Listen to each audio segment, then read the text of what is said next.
Bonjour tout le monde, on continue de parler du collectif M, mais cette fois-ci, on a parlé un peu d'histoire, Gisèle. Puis maintenant, ça coïncide un peu avec ton arrivée dans le projet. Hein? On parlait de travailler collectivement, puis ensuite, on s'est dit on aurait peut-être besoin d'un petit coup de pouce d'une personne non seulement qui connaît les enjeux, mais qui peut nous amener un peu ailleurs là, dans notre travail collectif. Là. Oui, bien moi, je suis arrivée en mai 2023. Alors, puis la première chose que j'ai vue, c'est qu'il y avait déjà un plan. Alors moi, le plan m'intéressait beaucoup parce que déjà, il y avait 5 enjeux qui étaient déterminés dedans. De l'accompagnement citoyen, de la mobilité transport, du soutien civique, des enjeux de littératie, hein, la littératie fonctionnelle, la littératie numérique. Et tout ça, alors moi, ça m'intéressait énormément parce qu'il y avait déjà un plan, donc aussi des actions qui avaient été déjà fixées. Donc, je trouvais ça vraiment challengeant. Puis on dit, waouh, il y a déjà des choses en marche. Ma première situation, c'était de faire le tour des comités, puis de prendre contact avec les gens qui étaient déjà impliqués dans le collectif, puis de jaser avec eux, puis de voir comment ils se sentaient impliqués là-dedans et de continuer les projets. Puis déjà là, tout de suite en arrivant, là, il y avait un projet qui se terminait, là, dans le fond, la livraison de la trousse sur la conduite automobile. Alors, c'est un super beau projet fait en collaboration avec des chercheurs. Alors déjà là, je dis « wow ».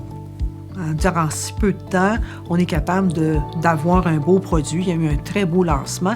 Et même cet outil-là, maintenant, est sur la plateforme de la SAC. Oui, effectivement. Donc, je trouve que c'est vraiment une belle continuité qu'on récupère les outils. Donc, ta stratégie, tu es arrivé, il y avait des choses en place, tu es allé rencontrer les acteurs, puis après ça, tu t'es mis en marche pour animer ces espaces-là. Tout de suite, on est embarqué dans le transport, les ateliers pour les RPA, on a fait des capsules. Et au fil du temps, en jasant avec les gens, j'ai dit, bon, comment est-ce qu'on peut réfléchir à être capable de trouver des solutions aussi pour la transition numérique? Donc, il y a eu un organisme qui faisait un renouvellement de matériel. J'ai dit, oh, quelle belle opportunité! Un matériel qui était des tablettes, qui étaient toutes remises à neuf. Je dis, pourquoi pas les utiliser pour initier des gens?